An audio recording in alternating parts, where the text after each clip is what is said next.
Mofonaina isan'andro, atolotry ny Mpitandrina RAKOTONAVALONA Maholy.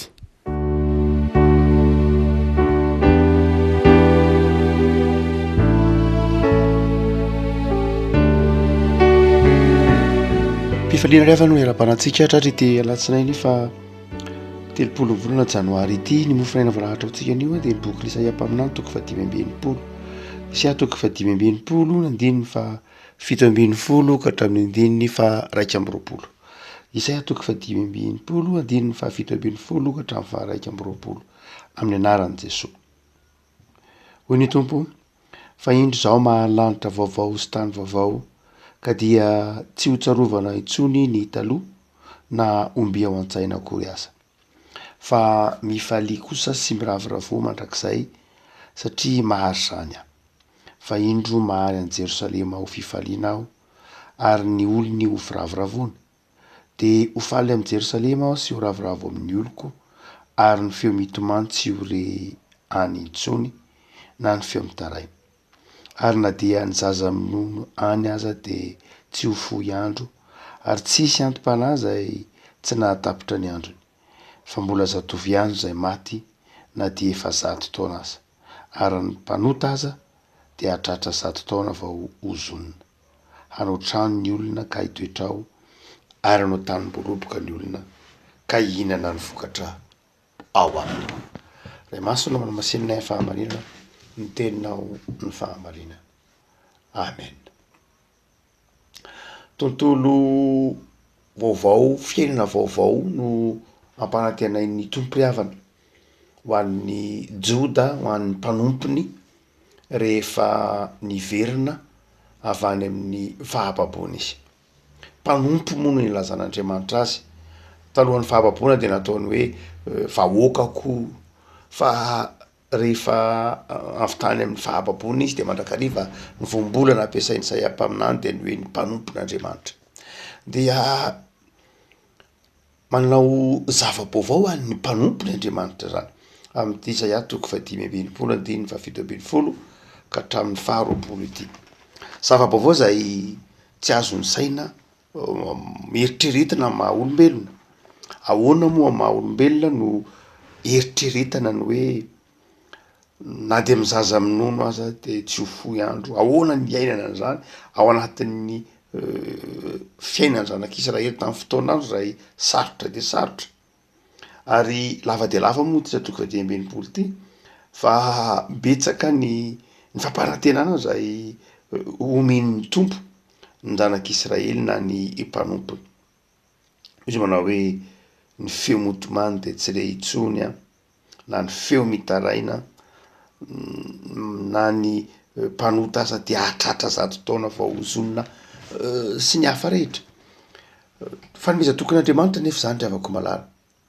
Fanomeza tokon'Andriamanitra izay ampanantenainy ho an'ny mpanompony. Raha toa ka mamaky ny faminaniana isika dia tsy tokony andonontsika fa ny faminaniana Isaia mpaminany dia misy ny faminaniana tanteraka manontolo ara-baky teny, misy kosa ny faminaniana andalam-pahatanterahana, ary misy ny faminaniana amin'izao andro sika izao vao tanteraka na mety amin'ny olona any aorianantsika koa aza vao mety ho tanteraka. Zany hoe faminaniana dia marina tamin'ny fotoanandro, marina amin'ny fotoana ankehitriny ary marina koa amin'ny fotoana ho avy. Tsy tenena zany manao hoe zany faminaniana zany ingany Isaia mpaminany ho an'ny Joda ihany, ho an'ny mpanompon'Andriamanitra tamin'izany fotoana izany ihany, fa zany faminaniana zany koa dia ho antsika amin'ny vanim-potoana ankehitriny ary ho marina koa amin'ireo taranaka any aoriana. Raha tsy izay ny soratra masina dia manjary ilaozany toetrandro izy. Fa ny soratra masina tsy mety ho ilaozany toetrandro satria tenin'Andriamanitra. Satria Andriamanitra no miteny azy ao amin'ny olona rehetra izay eto amin'ity tany ity, araka ny tenin'ny tompo manao hoe ny tany sy ny lanitra ho levina fa ny teniko tsy mba ho levina. Zany hoe ny tenin'Andriamanitra dia haritra mandra-paharavana izao rehetra izao ka ahatongavan'ny tompo hitondra ilay vaovao Jerosalema vaovao. Eto rehefa ka malala dia misy zany fampanantenana izay mety ho tsara baky teny mihitsy ny nahatanterahana zany teo amin'ny fiainan'ny mpanompon'Andriamanitra taorian'ny fahababoana. Mety ho tsara baky teny zany satria mety mbola re ihany ny tomany taorianany fahababona fatatsika ny tantarany Joda. Mety ho nisy ihany ny maty tanora tamin'ny androny Joda. Fa izao ho marina kosa itony andinitsotra masony tony amin'ny fotoana ho avy, marina tamin'ny fotoan'andro ny ampahany, fa marina kosa izy amin'ny fotoana izay efa nampanantenainy tompo. Itony faminaniana itony zany de hotsika to manao hoe faminaniana tena mampahery mihitsy. Tsy hoe efa lasa zany ka de tsy afaka anantenana zany tsony tsika, fa amin'ny androtsika mihitsy no ampanantenainy ny tompo zany aby le olo taranaka ao arinantsika. Fa inona ny tiany tompo tantaraina ary amin'ilay faminaniana? Inona no afatra, inona votoatin'ilay afatra? Ny voalohany indrindra de izao, ny ananan'ny olona fanantenana eo anatrehan'ny faharavana, eo anatrehan'ny fahampitehana novatanina avy any amin'ny fahababona, de Andriamanitra eto mamelona ny fanantenana. Mamelona ny fanantenana izy tsy hoe sanatria mamelona ny fanantenana amin'ny zavatra tsy hitranga, fa mamelona ny fanantenana amin'ny zavatra tena hitranga marina. Ary io zavatra hitranga io de hitranga tsikelikely. Isy ny hitranga amin'ny andron'ny Joda, fiverenany amin'ny fahababona, isy ny hitranga amin'ny andron'ny Jesoa, isy ny hitranga amin'ny fiverenany Jesoa eny amin'ny rahamanlanitra. Fa na inona de izao Andriamanitra mpitondra fanantenana. Asehony ty tenin'Andriamanitra ty ary fa tsy ny faharavana akory angeny tompony teny farany, tsy fahombiazana, tsy ny zavatra simba, tsy zany akory ny tompony teny farany, fa Andriamanitra ihany. Mampitodika atsika amin'ny ho avy zany itony andinitsotra masina itony, mampitodika atsika amin'ny ho avy, tsy voazo ny faharavana ny fomba fisainantsika hoe zay zany no izy tsy satenaina itsony tsy mety tsony vita sy ny sisa rehetra. Zany rehetra any de mety ho ijerentsika ny fiainantsika rehefa niala tamin'Andriamanitra isika, na rehefa niala tamin'Andriamanitra ilay fiarahamonina, na mety ho hitantsika fiainantsika isan'andro mihitsy. Fa izao tsy zany akory ny tompony teny farany. Ao amin'Andriamanitra, Andriamanitra de afaka manomboka zavatra vaovao. Ao amin'Andriamanitra no anombohan zavatra vaovao. Rehefa miaraka amin'Andriamanitra dia miaraka manombo zavatra vaovao. Ary izay le afaka no tsy takatry ny olona, tsy takatry zao tontolo zao, izay finoany ny mpino zay, izay teniny Jesoa zay hoe indro avoziko ny zavatra rehetra, pelikopa tamin'ny alahady teo moa, hoe ao amin'Andriamanitra nge no misy ny zavatra vaovao, hoe izay rehetra tianao zavatra vaovao, na izay rehetra ao amin'Andriamanitra de to amin'Andriamanitra hanao zava-baovao mandrakariva. Tsy mpandravatra avako malala Andriamanitra, fa mpanamboatra zavatra vaovao izy. Azo nitandrify atsika le afako am'izao vanim-potoana to mahakely fanantenana ny olona zao, am'izao vanim-potoana mampiravoravo tanana ny olona noho ny fahasarotany vidim-piainana, noho ny tsy fananana fotoana intsony, noho ny fahitana ny fahalovana efa manendika ny tany amin'ny endrika maro samihafa, de mety ho kivy ny olona. Dia itony afatra izay ampaminany tony de tena afatra ao atsika vanim-potoana ankehitriny mihitsy, ny hoe Andriamanitra dia afaka manao zava-baovao, miainga amin'io zavatra rava io, miainga amin'io zavatra simba avy any amin'ny fahababony io, miainga amin'io zavatra zay everitsika hoe tsisy ilana azy io intsony. Andriamanitra ihany no afaka manao an'izany. Raha ohatra ka niverina fa any amin'ny fahababona zanak'Israely, azon'Andriamanitra natao tsara nampamantana azy zavatra mahafinaritra tahaka izay nataony tao amin'ny sahiteny. Fa raha ohatra ka namantana zavatra mahafinaritra ny olona atao amin'ny sahiteny, inona ny zavatra nitranga? Voatandron'ny olona ve zany?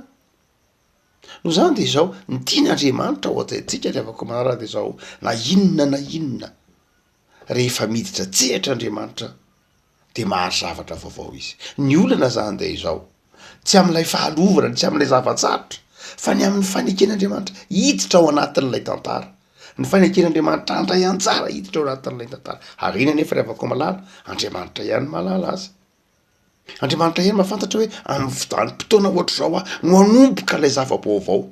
Amin'ny vanim-potoana ohatra zao hiditra tsehatra ka hanao ilay zava-baovao. Amin'ny fotoanany ihany Andriamanitra. Io fotoana io tsy fotoanan'olombelona io, fa fotoanan'Andriamanitra. Zay ngeny mahatonga ny teny hoe 70 taona tamin'ny fahababony, ny 70 ange tsy hoe kisendrasendry.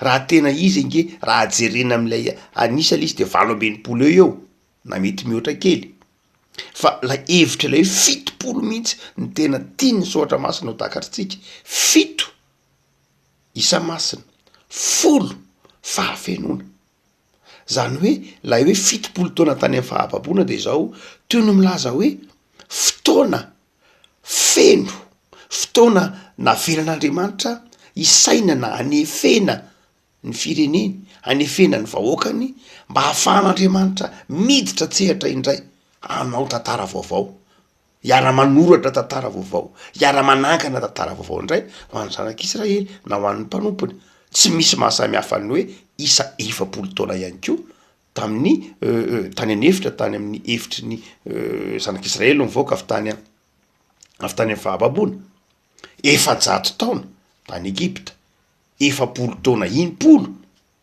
zany hoe la efitra 90 feno rehefa miteny efitra de zao lay fizantoetra 400 taona raha tena jerena nge mety tsy 400 taona boribory mety 400 taona fa mety 80 sy 80 sy telonjato mety 70 sy telonjato tahaka zany fa 400 taona ny baiboly zany hoe milaza 70 ny folo de milaza fahafenona ampoka no zany de zao la isa hoe 400 taona tany anefitra de tsy kisendasendra mihitsy ny 400 taona tany amin'ny Egipta tany amin'ny fahababoana tany Egipta sy ny 70 nandalovana ny efitra tsy kisendasendra mihitsy no zany de zao ny tiana tenenina tiany tompo tenenina de zao manao hoe ao aminy no misy ny zava-baovao rehefa miditra antsehatra izy io fidiran'Andriamanitra hanamboatra ny tantara io fidiran'Andriamanitra iara-manangana amintsika io de zao na anangana zao vaovao ho atsika io de zao izy ihany ny tompon'ny fotoana zay nydika an'le 70 izy ihany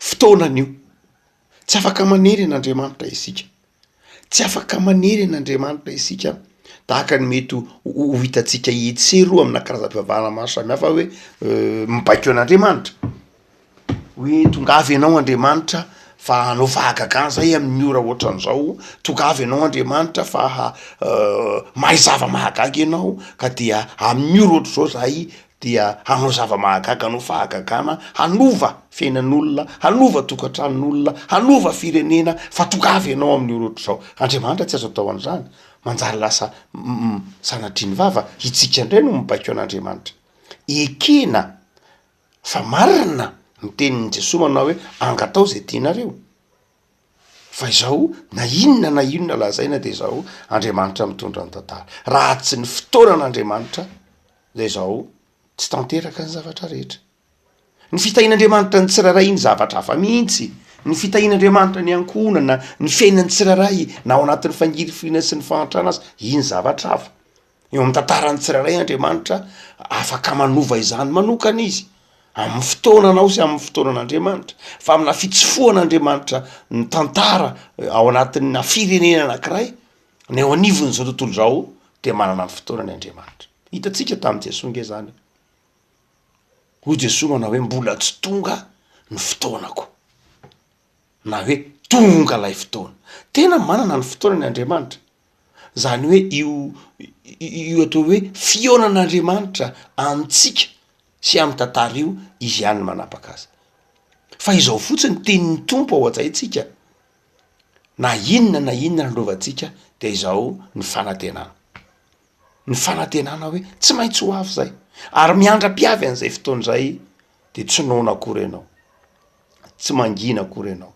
tsy resy akory ianao tsy rava akory ianao fa manana fanantenana sy manana fifaliana ary io ny tenenin'ny Paoly ao amin'ny Romanina teneny manao hoe io ange ny fanantenana nge fiainana lay finoana nge fanehoana amin'ny fomba hita maso lay zavatra ho avy zany hoe ny finoanao fa hitrango io zavatra io no mampisy fanantenana sy fifalinanao amin'ny ankehitriny ka na ho avy ara lay zavatra de efa ankehitriny aminao satria ianao mino Paoly ianao mino fa hitrango io zavatra io de efa iainanao deniny ankehitriny le zavatra ho avy afaka malala ny voalohany zany tiany ny tompo takatrao de zao manao hoe manao zava-baovao Andriamanitra amin'ny fotoanany tsisy zava-mahagaga tsy an'Andriamanitra hanao zany izy mahazo mino zany isika tokony ino zany rahateo de zao aokahana fanantenana. Tsy olona kivy fa olona vonikijoro iandry ny fotoanan'Andriamanitra, iara-manarina amin'Andriamanitra, iara-miasa amin'Andriamanitra, iara-mifaly amin'Andriamanitra. Na inona mety ho fahasarotan-javatra lalovanao amin'ny fiainanao manokana de manana fanantenana. Fa ny faharoa lafako malala zay zava-dehibe tian'ny tompo iainantsika de zao, Andriamanitra rehefa miditra ao anatin'ny tantara, manaiky hiditra anamboatra ny fiainan'ny tsirairay, anamboatra ny fiainan'ny fiangonana, anamboatra hanao zava-baovao an'izao tontolo zao sy ny fiarahamonina de zao miatraika amin'ny fiainanao io. Miatraika amin'ny fiainanao io, ny fiainan'ny tsirairay manokana. Manjary lasa mampisy fifaliana ho an'ny fiainanao manokana io.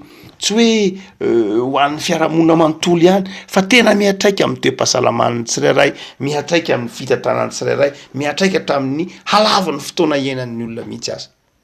Zany hoe rehefa miditra tsehatra Andriamanitra de manova izao tontolo zao, manova ny mety manodidina antsika izy, fa izao ny akon'izay de zao eo amin'ny tonga migoka izany, tonga manana anjara amin'izany ny tsirairay avy.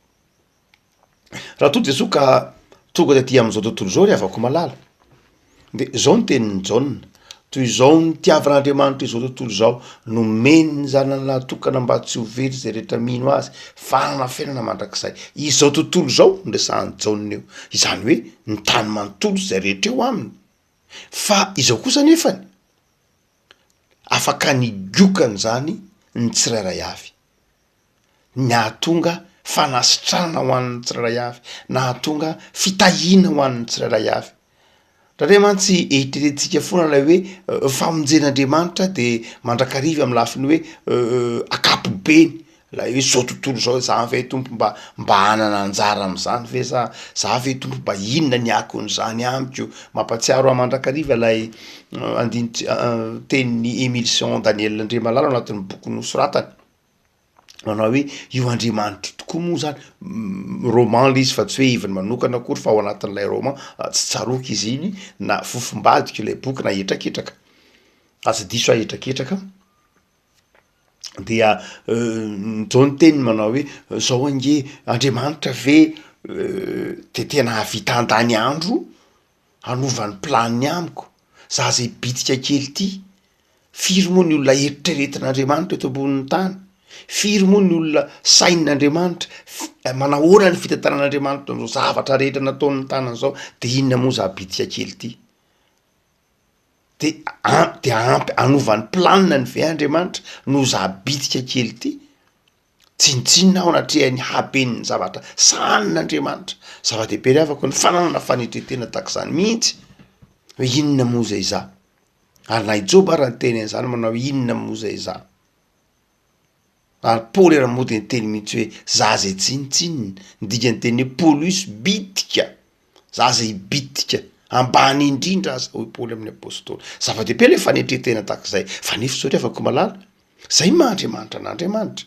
Hitan'Andriamanitra ianao, efa nyteny an'izany ange Jesosy hoe na de ny volondohanareo, ny singam-bolonareo aza. Fantatr'Andriamanitra ange zay mahazo antsika, fantatr'Andriamanitra mahabitika antsika, bitika isika, fa ho anio anao bitika io mihitsy, na hafaty ny tompo tao amin'ny hazo fijaliana, na ny loran'ny tompo tena tao amin'ny hazo fijaliana ho anao, hanandratra anao, hampitovy anao ho endrik'Andriamanitra. Refako malala ho tsika manao hoe manana fanantenana isika, fa izay fanantenana nanantsika izay de hitao ty soratra masiny ty antsika fa manana anjara am'zany Andriamanitra zany tsika, na iza tsy diso anjara am'zany. Ny famonjen'Andriamanitra tena miatraika amin'ny tsirairay avy mihitsy, amin'ny fiainan'ny tsirairay, am'izay mety ho irinao mangina aza. Tsarovy ny tantaran'ny Zakaiosy, tsaroana ny tantaran'ny Zakaiosy hoe ny olona rehetra ny andran'ny Zakaiosy, vahoaka ny andran'i Jesosy, vahoaka be ny andran'i Jesosy. Iny misy olona anankiray bitika kely ery ambony aviavy ny miandran'i Jesosy, mba te hahita an'i Jesosy. Ny vahoaka Jiosy miandry rehetra, zay l'institution. Ny firenena miandran'i Jesosy, zay l'institution. Fa iny kosa nisy olona anankiray hitany Jesosy tao anatin'ireo olona be dia be reo. Toy izy manao hoe midina faingana fa tsy maintsy mitoetra ny an-tranonao any io. Zany hoe hitany Jesosy izay madinika mino azy, hitany Jesosy zay rehetra miandry azy. Rehefa malala tsy tokony hisy ento mangina ianao ary, mety mandalo zavatsarotra, mety mieritreritra tahaka zanak'Israely manao hoe sao de miafina tsy hitan'Andriamanitra ary ny rariny tokony ho ahy, sao de mba hadinon'Andriamanitra ary aty. Fantadidin'Andriamanitra de ny fiangonana ngeza-be eran-tany, ny fitoriana ny filazantsara eran-tany, ny fijoroana vavolombelon'ny kristianina eran-tany. Sao de zany ihany ny hitan'Andriamanitra, fa tsy hitan'Andriamanitra ty aretiko ty, tsy hitan'Andriamanitra ty fahoritsaiko ty, tsy hitan'Andriamanitra ty tsy fananako ty, tsy hitan'Andriamanitra ty ady ampanahako ty. Tsy ry havako malala, hitan'Andriamanitra zany. Ary zay nasehony io. Hitany na de ny madinika indrindra, hitany mampahory antsika, hitany tebitebitsika, fantany zany no Isaia mpaminany. Ary raha manao zava-baovao izy, rehefa manao zava-baovao izy ao amin'ny Jesosy, de zao ho an'ny madinika kely eo amin'ny fiainanao mihitsy aza. Mitondra fanantenan'Andriamanitra, fa mitondra indrindra koa fitahim-pahasoavana ho an'izay miandry azy izy. Araka eto mpamaranana mampahery anao, zay ny nahatongavan'i Jesosy tsaroantsika ny Krismasy. Ao amin'i Jesosy no misy ny zava-baovao, ny zava-baovao amparaitenain'ny Tompo. Ao amin'i Jesosy de efa tanteraka, azonao hiaina zany ankehitriny amin'ny fiainanao manokana. Lay Jesosy anao tsy lavitra anao, lay Jesosy anao mahita ny tebitebinao, lay Jesosy anao mahafantatra amin'izao ora ankehitrindreo mihitsy aza izay fantany fa mety aminao. Mampiavaka ny kristianina ry havako malala de zao ny fifaliana sy ny fanantenana. Io ny mampiavaka ny kristianina, ny fifaliana sy ny fanantenana. Ny tsy kristianina na de efa omen'Andriamanitra zavatra maro eto amin'ity tany fandalovany ity aza, de tsy manana fifaliana mihitsy. Fa ny kristianina de zao manana an'ilay fifaliana zay tena fifaliana marina. Tsy saritsary mpifaliana mandalo akory, fa lay fifaliana, tena fifaliana, lay fifaliana tena izy. Zany omen'ny Tompo anao, satria manao zava-baovao anao izy. Andriamanitra ry havako malala hitantana sy hampahery anao, ka ho hitanao ny fitiavany, hiditra an-tsehatra ao amin'ny fiainanao izy, hatateraka zany teny zany hoe hanao zava-baovao anao a. De zava-baovao mitondra fifaliana ho anao, zava-baovao mitondra fampaherezana ho anao, fa mino matoky repetrao amiko ny fiainanao ny Tompo, anaka atolory amin'ny fiainanao izy, de ho hitanao fa hanao zava-baovao anao ny Tompo. Ivavaka sika ry havako. Tompo amin'izao zay noho ny teninao zay mampahery anay ao anatin'ny fotoana sarotra. Raha mijery ny fahavoazan'ny fireneny zay, ny tondra-drano, ny faharavampananana, ny fifandirana etsy sy eroa, ny korontany eo anivon'ny fiarahamonina, de indrandray zay Tompo to miravoravo tanana. Mampametram-pahantarana hoe Tompo, aizenao, afinao ve zahay, arinao ve zahay, saingy aiay an'izany Tompo, fa manome toky anay ianao, fa tsy miova ny fitiavanao. Ty de ty anay tokoa ianao, ary manome toky anay, fa miditra ao anatin'ny tantaranay, manova ny tantaranay, ary manome fanantenanao anay, fa hitondra zava-baovao anay ianao. Me finono zay Tompo, me fahatokiny zay Tompo, ampahareto zay Tompo, anana finoana sy fanantenana. Enao manana ny fomba fiasanao, enao manana ny fotoananao, ary medeza Tompo, hiasa mahery amin'ny fiainan'ny tsirairay avy. De jereo ireo havanay zay marary, ireo ory ankehitriny, ireo nona sy sahirana vokatry ny faharavam-panana ny tondra-drano. Tompo, mivavaka ho azy ireo zahay kristianina ankehitriny. Enoy ny vavaka i Tompo, amin'ireo fo izy reny, zahay Tompo no tahinao, fa misy kosa ankehitriny ory sy mitomany.